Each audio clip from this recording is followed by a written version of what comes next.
bonjour. Je vais parler doucement parce que j'ai mes voisins. Je voudrais remercier mes donateurs du mois de juillet, en la personne de Mademoiselle Adèle R. Mademoiselle Adèle R.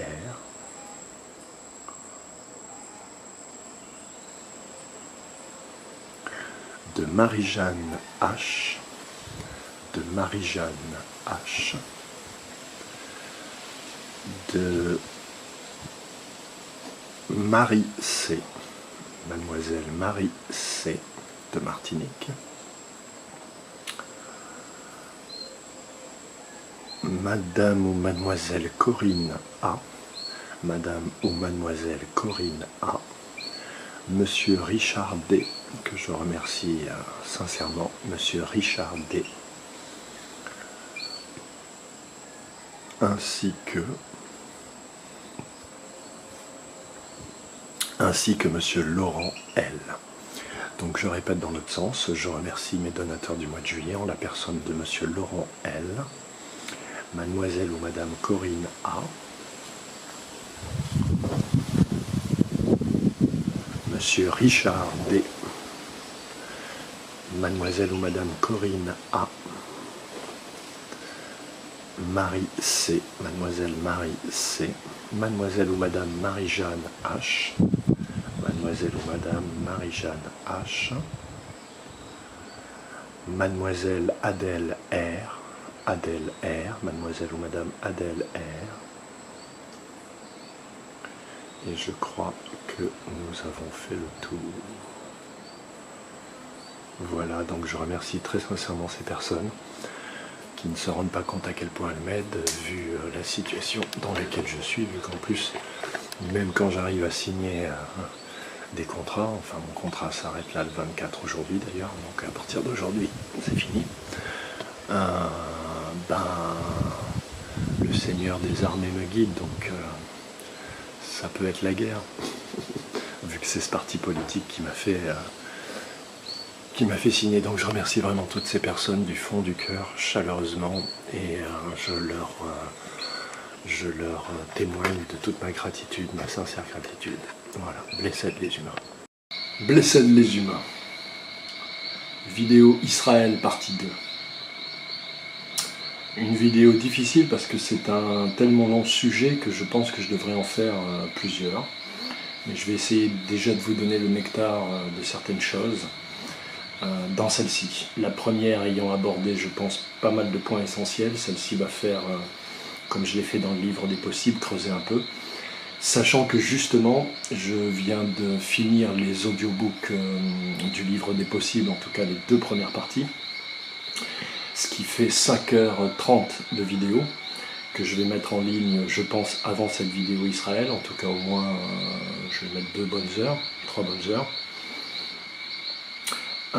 pour qu'ils soient entendus quel est mon point de vue sur toutes ces choses, qui est un point de vue spirituel, puisque mon action n'est que spirituelle.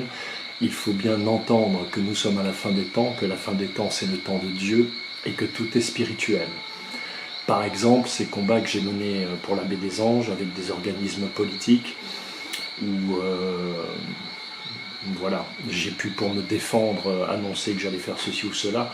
En fait, je ne le ferai pas parce que le combat est spirituel, que le châtiment est déjà prononcé et que chacun aura ce qu'il doit avoir de toute façon, ça je le sais, et que je n'ai même pas à m'en mêler pour que le méchant tombe, en gros. Donc nous sommes à la fin des temps, les temps derniers, c'est l'Apocalypse, c'est donc le temps de la révélation et c'est donc le temps divin, c'est le temps où Dieu est parmi nous en permanence, même si vous ne le voyez pas. Donc, j'affirme dans la première vidéo, je parle d'Horus, du Christ et du roi David. Il va falloir qu'on se réconcilie. Les guerres que nous promettent, les guerres de religion attisées par la politique, l'économie usurière des banques, l'économie usurière n'est pas forcément juive de mon point de vue. Je vous ai déjà dit ce que je pense de l'angle de la Terre et des activités du grand dragon à l'intérieur de tous les peuples et de toutes les religions. J'avais d'ailleurs écrit Tout humain qui montre du doigt un peuple ou un autre humain comme étant responsable de ses malheurs est habité par le grand dragon. Forcément, puisque le Seigneur des armées a donné à chaque individu les clés du miracle qu'est sa vie. Donc on ne peut pas tenir pour responsable quiconque. Et nous reviendrons effectivement sur la légitimité d'Israël par rapport à la Palestine et en tout cas à cet endroit de terre. Les Juifs ont bien le droit d'avoir une terre comme tout le monde. Et il est temps que cela soit. Je vous ai dit dans la première vidéo qu'effectivement, je pense que le peuple juif hébraïque a conservé un rapport à la croyance et à la connaissance, un entretien du feu de cette connaissance qu'ils ont reçue de l'Égypte, mais qu'ils ont, comment dirais-je, adapté, vraiment adapté. Ils ont su créer une nation à partir de ce qu'ils avaient reçu. Et cela se respecte. Je dis ça pour tous les panafricains qui prétendent qu'on leur a volé ceci, cela. La connaissance n'appartient à personne et le monde évolue, l'univers aussi, quoi que tu en dises. Pour d'ailleurs revenir sur ce chapitre du pays de Kemet, il a bien fallu à un moment donné que quelque chose soit corrompu dans le pays de Kemet pour qu'il tombe. Ce n'est pas simplement les armées, ce n'est pas simplement la répétition des attaques ou la convoitise de tous les peuples vis-à-vis de l'Égypte, ce qui fut le cas pendant des années, mais il a dû se passer quelque chose à l'intérieur, dont je parle moi dans le livre des possibles, mais qui n'est pas réellement détaillé par rapport à la corruption, les prêtres, etc. Mais tout cela vous sera, j'espère, rapporté par les panafricanistes sérieux et qui sont de bonne foi, comme disait le Cheikh Anta Diop. Donc, il y a eu un monde qui était le pays de Kemet, mais le monde dans lequel nous vivions n'est pas le monde du pays de Kemet, c'est le monde des fils d'Abraham. Qu'ils soient noirs, qu'ils soient blancs, qu'ils soient bleus, rouges, verts, peu importe. Ce sont les fils d'Adam et les fils d'Abraham, c'est ce qui nous réunit au-delà des religions apparentes et des prophètes nationalisés. Donc ça c'est pour le panafricanisme. Je voudrais dire aussi qu'il est temps que le panafricanisme se déraidisse, qu'il soit plus spirituel, et que si ce qu'il dit est vrai, c'est-à-dire qu'il est le père de toutes les civilisations, ce qui est réel, il doit agir en père, et non pas en fils qui se rebelle avec des armes. Voilà. Le combat il est spirituel, et même Kémy Séba devrait s'en rendre compte. Tout ce qu'il veut créer, la monnaie, tout ça c'est génial, mais je crains qu'il n'arrive pas au bout parce que l'affaire est trop énorme et que l'affaire est spirituelle avant tout. Il faut donc se diriger vers la spiritualité avant de se diriger vers la politique et d'engager des humains à prendre des armes ou quoi que ce soit. C'est le temps de Dieu et Dieu n'aime pas les armes à feu. C'est une chose que les musulmans, même si c'est eux, les arabes qui ont inventé les fusils, ils savent que Dieu n'aime pas les armes à feu. Donc le panafricanisme doit se déraidir, il doit faire le ménage, il doit arrêter de pleurer, il doit arrêter de geindre, de prétendre qu'on lui a pillé ceci ou cela, et il doit juste s'activer, créer et construire, et surtout se développer spirituellement pour que, à l'instar et à l'image de ses ancêtres, il puisse agir énergétiquement sur son environnement politique, économique, social, humain, spirituel. C'est ainsi que l'homme noble agit. Donc, je parle d'Horus, du Christ et du roi David dans la première vidéo, et j'emploie le mot de personne, qui est un mot maladroit, c'est pas le mot que j'aurais dû employer le mot d'essence. Mais dans la fulgurance et dans l'improvisation, puisque j'improvise toujours, j'ai juste quelques notes, mais je ne lis pas de texte, je note juste les idées, les grandes idées pour pouvoir ne pas les oublier surtout, ne pas en oublier une. Donc j'ai balancé, voilà, que c'était la même personne, mais c'est pas tout à fait ça, c'est la même essence, et je viens maintenant préciser. Le Christ est un fractal d'Horus, c'est une évidence. Horus est un être incarné, lisez le livre de tous les possibles. Le roi David est l'incarnation du Christ. Le Christ que les chrétiens louent a été incarné, s'est incarné en la personne du roi David. Horus et le roi David sont de la même essence. Ça n'est pas du syllogisme, c'est juste du fractalisme. Parce que la vie est indivisible et une. Et que même si la civilisation, la connaissance change de peuple, qu'elle est donnée à un autre peuple ou transmise à un autre peuple pour pouvoir perdurer et être à son tour retransmise au reste de l'humanité, puisque c'est ainsi que Dieu agit et fonctionne, le côté linéaire de notre calendrier, si vous voulez, nous biaise notre vue et freine notre intelligence. Horus est réellement de la même essence que du roi David pour les raisons précitées en début de vidéo. Ils ont adapté à eux et ils se sont adaptés à l'histoire de l'humanité telle qu'elle leur a été racontée entre guillemets, ou en tout cas avec les éléments principiels et principaux. Nous avons tous en commun, de par la fraude au certificat de naissance, de par cette escroquerie spirituelle et religieuse, qui a des assises politiques, sociales et économiques évidemment, mais qui est avant tout spirituelle et religieuse, l'exil. Parce que nous sommes tous en exil, nous avons tous perdu notre nom, notre prénom, notre nom de famille. Nous sommes par le jeu de l'immigration, des colonisations, de l'esclavagisme finalement, soit moderne, c'est-à-dire légal et doux, soit ancien, c'est-à-dire réellement officiel. Nous avons été pris de nos terres natales tous et nous avons été transportés à droite à gauche. C'est cela l'exil, ne plus avoir de terre. Je l'ai dit dans certaines vidéos, je suis triple métis, et quand on est triple métis, on est apatride, puisque les États, les nations sont gérés de telle façon que j'allais dire, seuls les patriotes ont le droit de citer. Mais encore une fois, tout cela sont des pièges. J'en veux pour preuve la tour de Babel. Si les nations avaient du sens, Dieu les aurait mis sur terre dès le jardin d'Éden. Ce qui est la conséquence de l'exil, c'est l'errance. Nous n'avons pas de terre et nous cherchons un endroit où nous fixer, une terre, un nid. Nous sommes donc en errance physique, pour certains, et nous sommes en errance intérieure, psychologique et spirituelle pour tout le monde. Certains se dirigent vers le New Age, les religions, enfin bref, mais personne ne dépasse, j'allais dire, ce que moi j'appelle le neutre de la naissance, c'est-à-dire que j'aurais pu naître norvégien, j'aurais pu naître juif, je suis né là où je suis né, cela a du sens, mais pas au point de m'enfermer dans une identité que je n'ai pas choisie, entre guillemets. L'exil et l'errance ont un troisième sentiment qui est indicible, qui est en soi, qui est sournois, qui est enfoui et qui est le bannissement. Certains comme moi le vivent de par le triple métissage et pour 1000 raisons qui tiennent à mon cœur guerrier, mais le bannissement est quelque chose que nous vivons tous au fond, au sein de notre famille. Le père se fait bannir par ses enfants et les enfants bannir par le père. Cela arrive dans toutes les familles, pas que dans la mienne, je ne parle pas de moi, mais je vois en fait que ma famille a été la prémisse ou les prémices de tout ce que je vois et nous étions juste en avance. Et évidemment, lorsqu'il y a exil, errance, bannissement, il y a la perte de nom.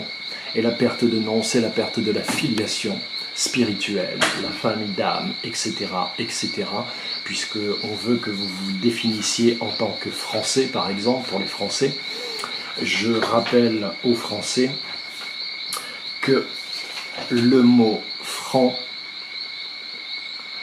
les Francs étaient une confédération de mercenaires qui a été créée par Rome.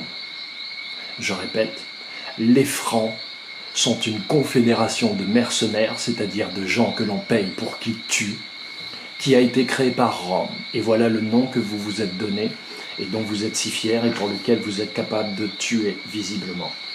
Certains en tout cas. Message à Soral, qui est un mercenaire de la pire espèce.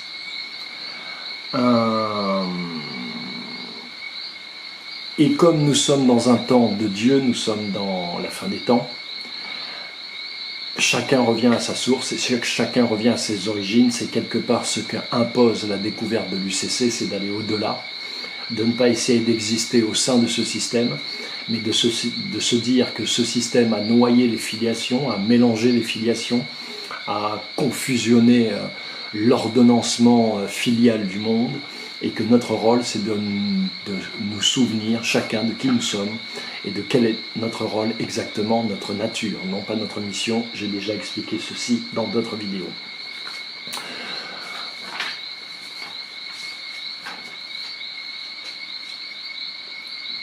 Le grand dragon a réussi à faire des choses qui sont ancrées dans l'esprit des gens et qui font qu'ils sont de bons sujets à manipulation. Une de ces choses, par exemple, c'est que en Europe, on a tendance à confondre le Vatican et Dieu. On a tendance à confondre Rome et Dieu, et on a tendance à confondre le pape et Dieu. C'est si vrai qu'on ne peut pas parler du Vatican, de Rome ou de la religion des instances catholiques sans quelque part attaquer Dieu.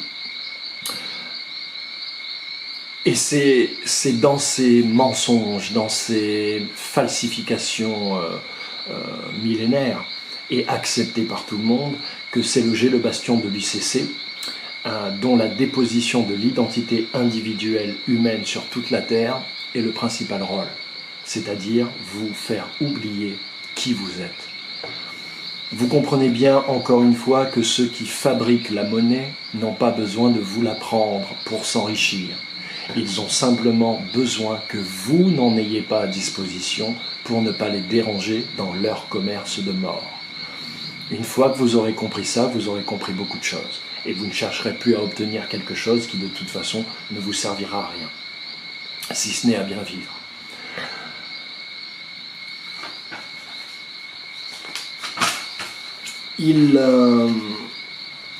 Voilà donc ce que je viens de nommer et que nous partageons avec le peuple juif, toutes les âmes de la terre, c'est-à-dire l'exil, l'errance, le bannissement et la perte de la filiation.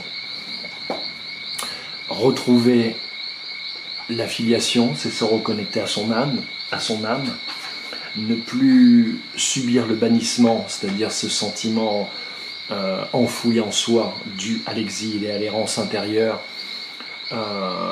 c'est retrouver sa lumière,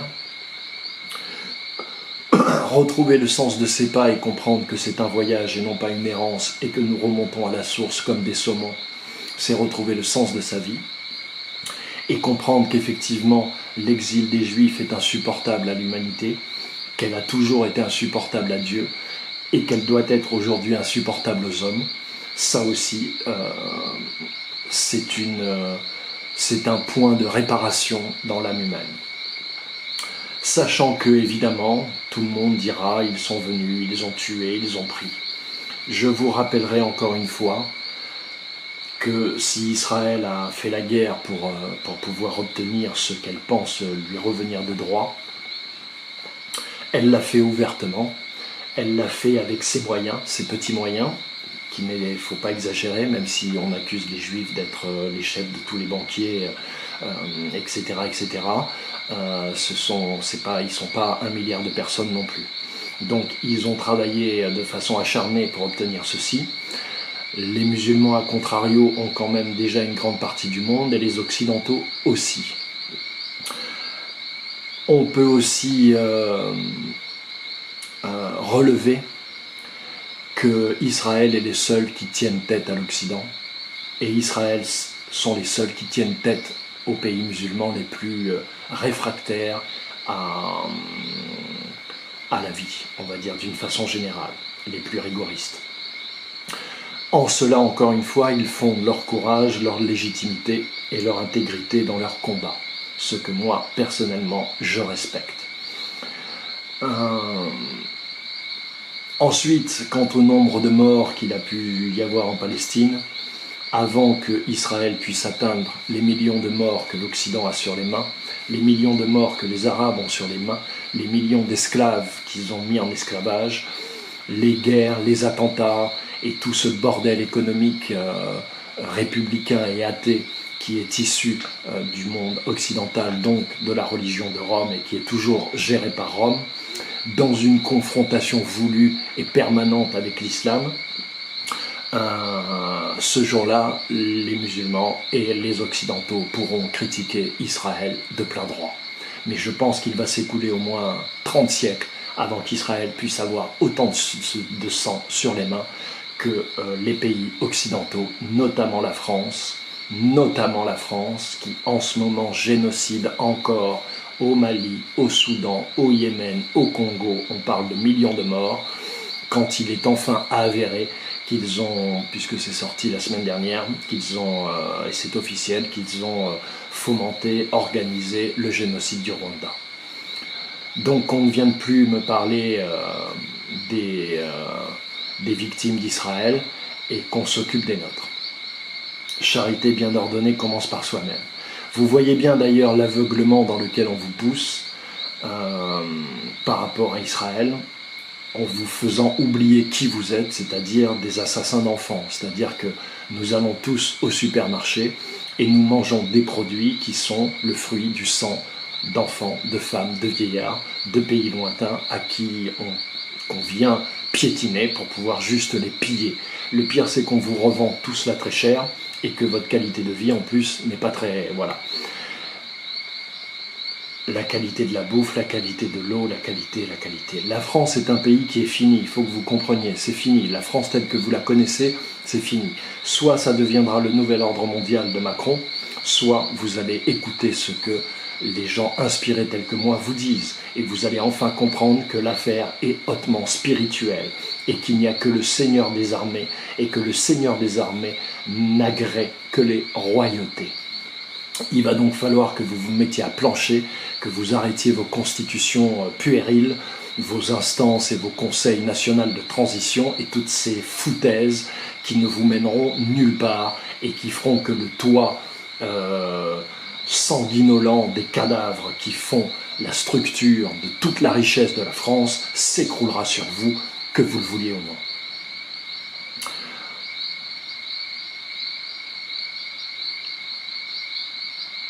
En mettant, c'est-à-dire que vous avez compris un peu quel est mon propos, c'est-à-dire qu'il y a la grande histoire, l'histoire des Juifs et l'histoire de l'humanité, et la petite histoire, qui est l'histoire des Juifs et l'histoire de l'humanité, où finalement, les Juifs, par leur combat, par leur ténacité, par leur intégrité aussi, vis-à-vis de la Torah, vis-à-vis, en tout cas, tous ceux qui sont proches,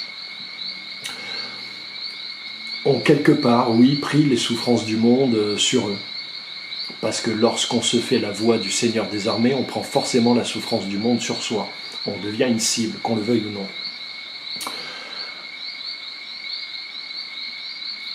Et comme ils ont appris des Égyptiens, ils savent qu'on ne peut pas mettre Dieu en esclavage, ni sa créature dans laquelle Dieu est. Sauf bien sûr si celui-ci se met en esclavage lui-même. Le message de la religion juive, à mon avis, grosso modo, parce qu'on ne peut pas la résumer à un seul message, mais c'est que le miracle est intermédiaire et que le Mashiach est déjà là. Le miracle est un intermédiaire entre ce plan-ci et tous les autres plans, et toute l'histoire d'Israël, que vous le vouliez ou non, est un miracle. Un miracle qui peut sauver le monde si on s'attache à le regarder pour ce qu'il est, ou qui peut enterrer le monde si on continue à pointer du doigt et à ne pas voir ce que nous faisons, nous, dans nos pays, dans nos chambres, dans nos contrées, dans nos maisons, dans nos églises, dans nos téléviseurs, dans nos sénats, dans nos parlements, dans nos gouvernements. Les chrétiens, eux, nous donnent le message suivant: la croix est la femelle du monde, et ce sacrifice est acte de l'enfer et des ennemis de la vie. Les chrétiens, oui, je le pense, par leur acharnement à dénier le féminin sacré, finalement n'ont fait qu'une seule chose, c'est l'exalter.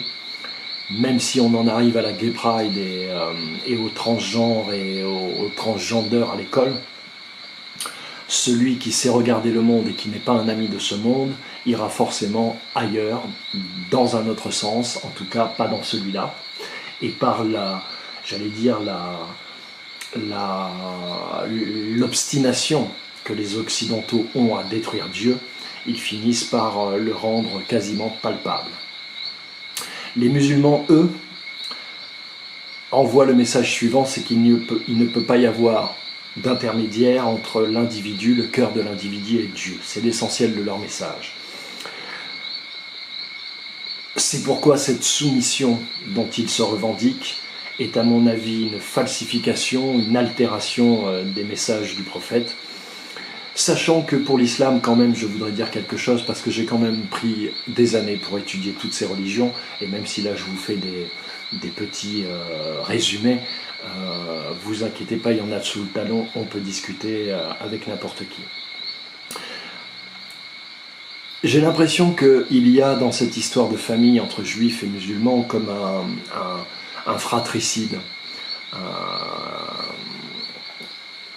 Le peuple musulman a voulu à un moment donné s'affranchir de son frère aîné juif en créant quelque chose d'aussi puissant, mais qui s'est retourné contre lui et finalement il s'est pris les pieds dans le tapis. Je le dis d'autant plus à l'aise que dans le Coran lui-même, il est écrit qu'à la fin des temps, l'islam disparaîtra et que, comme le dit le prophète lui-même, on ne se souviendra même pas du sens ou du mot islam. C'est donc une religion qui est vouée à disparaître. Imran Hossein vous explique très clairement ce que sera le rôle des musulmans à la fin des temps. C'est un rôle ponctuel, un rôle important, mais un rôle ponctuel. Il faut donc que les musulmans s'amendent et qu'ils redeviennent les fils d'Abraham. Je ne dis pas qu'ils se convertissent au judaïsme, je dis qu'ils se convertissent au christianisme. Je pense qu'à un moment donné, Dieu va devenir de la connaissance et qu'effectivement, on étudiera cette connaissance dans les universités et non plus dans les synagogues, les églises, les temples ou les mosquées, tel que le pays de Kemet le faisait à son époque, mais adapté à notre civilisation qui a évolué à travers, hélas, la mise en esclavage des uns par les autres. Donc les musulmans se sont pris le pied dans le tapis, je le crois, et c'est pour ça que tous ces hadiths et tous ces mouvements, ces salafistes, ces wahhabistes, etc. Donc il est temps de se réconcilier avec soi-même. Les chrétiens, c'est un peu pareil. Je vous ai parlé du Fils de l'homme pour la rencontre que j'ai pu faire, qui est ce qu'elle est, vous y croyez pas, peu importe. Mais c'est ce que mon esprit et mon cœur m'a fait comprendre lorsque j'ai vécu ces événements et croisé ces personnes. Le Christ, oui, certainement existe, mais pas tel que vous le concevez, pas tel qu'Horus vivant le conçoit, pas tel que le roi David, lorsqu'il sera incarné de nouveau, le concevra. Ce Christ-là, ce Christ que je décris dans le livre de tous les possibles, est un homme qui appelle en nous la compassion, voire la pitié. Je sais que ce que je dis est puissant, mais c'est pourtant la réalité réelle. Si vous mettez tout ce que je dis en rapport avec ce que disent les musulmans, les juifs et les chrétiens, vous verrez que tout ça se corrobore, mais à chaque fois peut-être que le point de vue n'est pas le même. Les mots employés ne sont pas les mêmes, mais en fait ce qui est dit est la même chose. Puisque, comme je l'ai dit, le Christ est un fractal d'Horus. Le roi David est l'incarnation du Christ. Horus et le roi David sont de la même essence, parce que la vie est indivisible et une. Donc, nous devons aider Israël à poursuivre son travail. Nous devons aider les panafricanistes à s'apaiser et à rejoindre les autres communautés spirituelles et intelligentes dont Israël fait partie au premier rang dans le monde, j'allais dire, non pas qu'ils aient la première place, mais ils font partie des élites en toutes choses, c'est-à-dire dans la pensée, dans la création, dans l'intelligence, que vous le vouliez ou non, quoi que dise Soral, qui lui n'a rien inventé jusqu'à ce jour, à part sa propre satisfaction. Il en va de même pour les musulmans, qui doivent aujourd'hui se souvenir qu'ils sont les fils d'Abraham et revenir simplement au prophète, aux attitudes du prophète, aux paroles du prophète et aux actes du prophète, et laisser tomber tous les hadiths qui ne sont que de la littérature rose, qui finissent par embrumer l'esprit et permettre à toutes les mauvaises graines se prétendant musulmanes, comme toutes ces chaînes que j'ai citées là, Parlons peu, parlons bien, Bassem et tous ces reclus, cette lie de l'humanité qui trouvent quoi faire sur Internet. Voilà, que vous soyez vous-même débarrassés de tout ce qui empêche finalement la parole et les actes du prophète, sa personnalité, de gagner les cœurs des humains et de rejoindre donc les autres spiritualités. Quant aux chrétiens, ma foi, il va falloir qu'ils comprennent ce qu'est Rome, c'est-à-dire le temple esclavagiste international, le temple du nouvel ordre mondial. Il va falloir qu'ils comprennent qu'ils se sont fait rouler dans la farine avec cette histoire d'islam, d'immigration, et que tous ceux qui veulent faire de la religion catholique un sabre, une arme, ou qui disent, comme ce crétin de Soral, qu'il faut revenir à la religion catholique, se trompent. Il faut revenir à Abraham et il faut revenir à la science et à la connaissance. Et vous l'avez dans la connaissance du pays de Kemet, vous l'avez dans la connaissance hébraïque, mais vous l'avez aussi, comme pour la connaissance hébraïque qui se tient dans leur alphabet, vous l'avez dans votre alphabet. C'est ce que j'ai voulu vous démontrer par l'alphabet du diable, sur lesquels je n'ai pas créé, on va dire, la cabale qui peut en être tirée pour des raisons, je l'ai dit, de dangerosité. Les Occidentaux ne sont pas prêts à recevoir ce que les kabbalistes eux-mêmes ont caché pendant des siècles et des siècles à leur propre engeance, leur propre progéniture. Donc ces choses étant trop puissantes, pour l'instant, je vous ai juste montré que cela existe dans tous les alphabets, comme il existe dans l'alphabet Ingala, il existe dans l'alphabet hébraïque, voilà. L'alphabet hébraïque a gardé la quintessence de l'histoire que eux souhaitent raconter à leur peuple de l'humanité et au peuple tout entier, et cela nous le respectons. Les Occidentaux ont une autre histoire à écrire, ils ont donc un autre alphabet, mais qui contient toute la connaissance comme tous les alphabets, parce que Dieu est indivisible et un, et que toutes ces créatures sont ses créatures. Voilà grosso merdo ce que je voulais dire dans cette deuxième vidéo. Je pense que je n'oublie rien. Je remercie encore Haïm Dinovitch pour les cours de Yeshiva et l'édification qui fut la mienne, et cette façon qu'il a lui-même de transcender tout en aimant profondément son peuple, la Torah, sa culture, ses origines et sa terre. Il a une façon si humaine et si profonde de présenter les choses, et si respectueuse de tous, qu'il permet d'aller plus loin que loin, et donc de voir au-delà de ce que les mots, voilà, comme adamique par exemple. C'est grâce à lui que j'ai pu comprendre le concept adamique chez les Hébreux, qui n'est donc pas un concept racial ou de faciès, puisque lorsque Haïm Dinovitch évoque Martin Luther King comme étant adamique, tout est dit. Donc les choses sont plus profondes qu'elles n'y paraissent. Nous avons tendance, nous les humains, à caricaturer les choses et les gens, et surtout en France, surtout en Occident, où nous sommes baignés dans un univers esclavagiste, profond, qui est l'inverse de tout ce qui vous a été appris, pays des droits de l'homme. Oui, c'est le pays des droits parce que c'est le pays de l'esclavage total, déjà par la fraude au nom, mais par la culture, la structure même de l'État tel qu'il a été conçu par nos amis francs-maçons, comme vous le savez. Je réitère ce que je disais pour la France, il va falloir que la France se réveille, car le nouvel ordre mondial est déjà là, la puce RFID, tout ça est déjà là, et que donc il va falloir que vous compreniez que vous ne pourrez pas construire ni retrouver la France de votre enfance, c'est fini. La France a trop de sang sur les mains, et il va falloir qu'elle fasse une introspection profonde, une rédemption totale, entière, une reconnaissance de ses péchés, des excuses, des dédommagements. Voilà, ça passera par des actes concrets, ou alors la France sera juste effacée de la carte. En tout cas, ce pays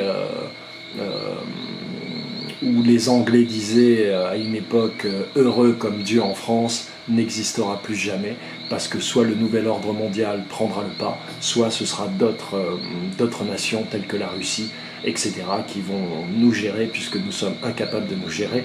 Regardez le type de crétin que nous mettons au pouvoir. Nous avons mis un banquier au pouvoir. Il n'y a que les Français qui ont fait ça. Les Américains, eux, au moins, ils ont mis un milliardaire, mais pas un banquier. Nous, on a mis directement un banquier, et ensuite on pleure. Mais vous êtes vraiment des enfants. Vous êtes des enfants. Et je réitère encore une fois, parce que ça me tient à cœur, lors de ces élections où je faisais des vidéos et où je vous ai dit tout ce qui allait se passer et qui se passe, je me suis fait incendier, insulter, lapider par tout le monde.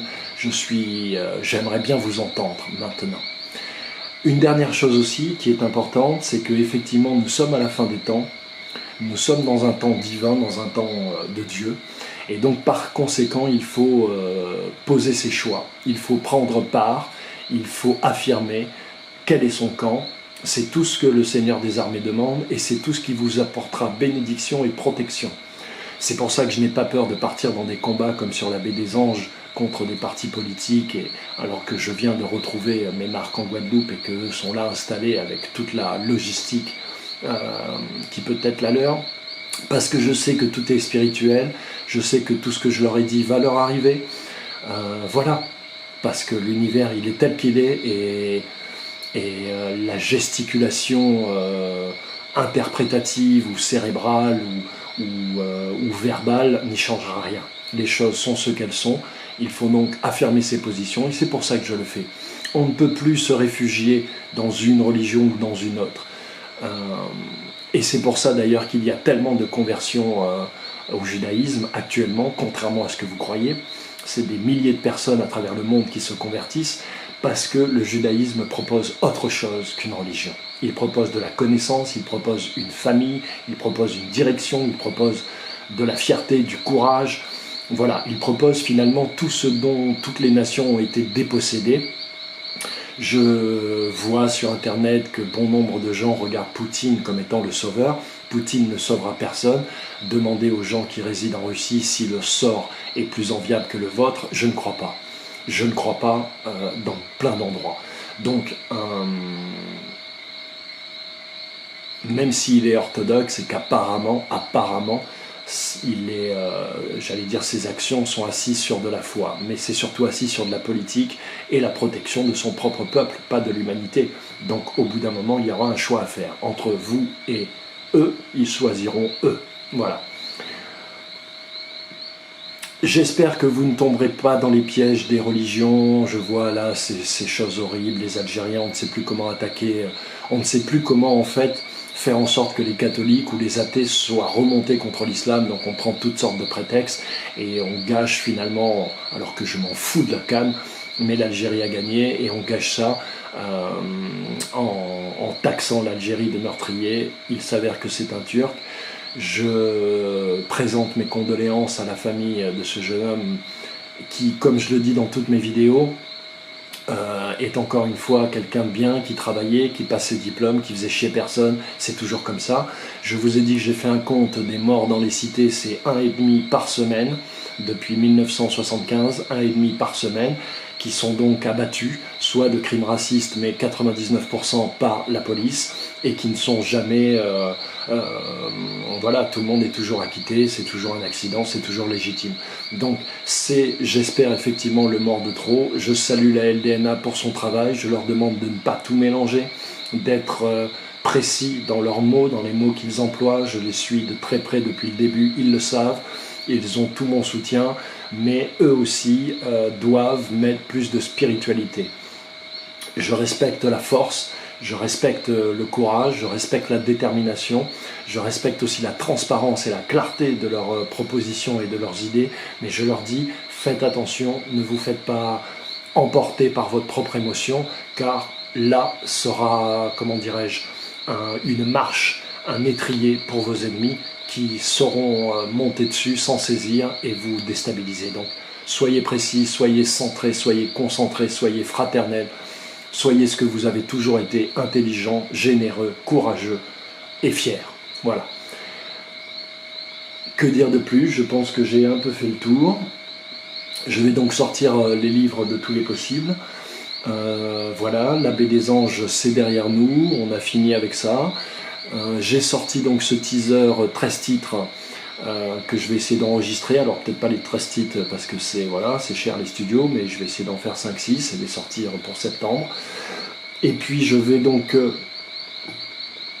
sortir quelques vidéos aussi sur l'UCC grâce aux vidéos que Titus m'envoie et à la collaboration qui est la nôtre de ce point de vue. Sachant que moi-même je vais faire cette conférence, je vais finir par l'écrire, mais je voulais faire cette vidéo sur Israël avant, ça me semblait primordial, vital, fondamental, nécessaire, important et prioritaire, pour ensuite vous expliquer l'UCC. Ensuite, moi j'aurais fait mon boulot en termes de lanceur d'alerte, comme on dit, parce que c'est bon, l'alerte elle a sonné mon poteau, hein, tu vois, moi ça fait 2 ans que je suis là, donc vous avez tout sur ma chaîne et on va revenir vraiment au spirituel, à l'artistique et surtout continuer de nous poursuivre notre propre évolution spirituelle, physique et humaine et qui ne s'arrête pas aux trouvailles que l'on fait, mais qui s'arrête aux trouvailles que ces trouvailles nous permettent de découvrir et de partager. Voilà.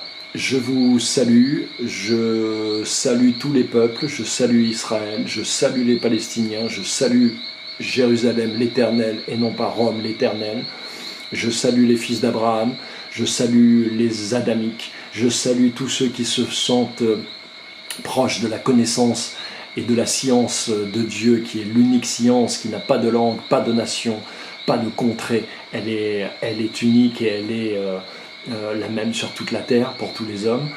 Voilà, je salue tous ceux qui arrivent à se battre contre leur passion, à ne pas rentrer dans des clans, à se battre contre la violence finalement qui nous entoure et qu'on essaye de nous faire ingurgiter, dont on essaye de nous faire croire qu'elle est la nôtre.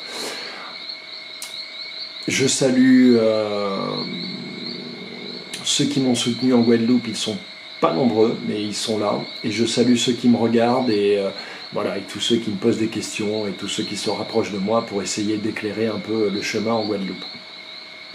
Ce que j'ai dit pour la France, chers Guadeloupéens, est valable pour la Guadeloupe puisque nous sommes dépendants par un cordon ombilical psychologique, économique, pardon, mais psychologique aussi, c'est un lapsus révélateur, qui nous relie donc à ce pays qui est en train de s'effondrer quoi que vous pensiez. Donc il va s'effondrer, la guerre civile arrive immanquablement. Vous voyez bien que tout ce que font les politiques, je ne nomme même pas leur nom, mais le Premier ministre, le Président, qui se sont choisis, c'est la destruction totale de la France et c'est la provocation du peuple. Donc ils veulent en venir quelque part et il est clair qu'ils veulent en venir à la confrontation car ils ont besoin de mettre des chapes de bombes sur toutes les horreurs qu'ils ont commises. Un peu comme Escobar lorsqu'il fait péter le palais de justice et qu'il brûle tous ses dossiers à Bogota, je crois que c'était Bogota, ou le clan Bush lorsqu'ils font péter le bâtiment 7 avec tous les dossiers de la CIA les concernant. Voilà. Ce sont des mafieux, c'est comme ça qu'ils procèdent et ils ne sont pas à un sacrifice près. Des gens qui génocident depuis 2 ans des millions de personnes pour du cobalt, pour des intérêts qui ne sont même pas les leurs, qui sont des intérêts de banquiers étrangers, ces gens-là n'ont plus d'âme, mes enfants. Il faut que vous le compreniez. Et quelqu'un qui n'a plus d'âme, vous ne pouvez plus parler avec lui. Vous n'avez rien à faire avec lui. Parce qu'en fait, il se nourrit de votre énergie, de votre âme. Donc il va falloir que vous repreniez conscience du pouvoir qui est le vôtre, de cette reconnexion à votre âme que vous devez faire, de cet exil, de cette errance, de ce bannissement, de cette perte de nom, de ses conséquences, et que vous arrêtiez de crier à l'injustice, mais que vous criez à l'équité. Voilà. Arrêtons de crier à l'injustice et hurlons à l'équité, tous ensemble. Je vous salue. Je dis merci et je rends grâce pour tout ce qui a été, tout ce qui est et tout ce qui sera. Je dis merci et je rends grâce pour tout ce qui a été, tout ce qui est et tout ce qui sera. Je dis merci et je rends grâce pour tout ce qui a été, tout ce qui est et tout ce qui sera. Blessed les humains, portez-vous bien, à très vite. Vive la vie. Une dernière petite chose en épilogue qui me semble important de souligner. Parmi les griefs qui sont faits au peuple juif indûment, il y a cette histoire d'usure. Il faut que vous sachiez que tout peuple qui connaît Dieu ne peut pas pratiquer l'usure. Or, si un peuple connaît Dieu, c'est bien le peuple juif. L'usure est née à Babylone. L'usure est née d'une religion qui prétend créer à partir de rien, qui a donc un Dieu, mais qui n'est pas le même Dieu que les autres peuples. Babylone a donné Rome, a enfanté Rome, et Rome a enfanté la City. La City a enfanté les USA. L'économie mondiale d'usure qui mélange en fait techniquement le prêt et l'usure et qui pratique donc l'esclavagisme par ce biais, en mélangeant toutes les notions, cela ne vient pas du peuple juif. Je mettrai une vidéo sur laquelle je suis tombé, c'est pour ça que je fais ce petit épilogue. Comme de fait, chronicité oblige. Merci Haïm. Je mettrai cette vidéo qui s'appelle « Le prêt à intérêt dans la Torah » avec l'ami Haïm Dinovitch, qui vous expliquera ça encore mieux que moi, pardon. Donc voilà, je voulais rajouter ce petit détail qui vous montre à quel point nombre de griefs sont faits au peuple juif comme étant la source de tous les maux de la terre. Posez-vous la question de savoir pourquoi on jette tant la pierre à ces gens depuis tant de siècles. Comment le Seigneur des armées aurait pu faire des hommes si mauvais, si mauvais, qui aient perduré? Non.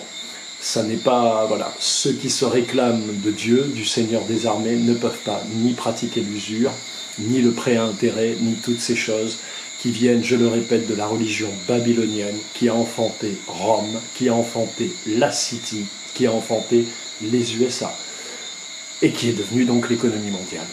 Voilà pour l'usure et le prêt à intérêt. Je vous salue, à plus tard, si Dieu veut.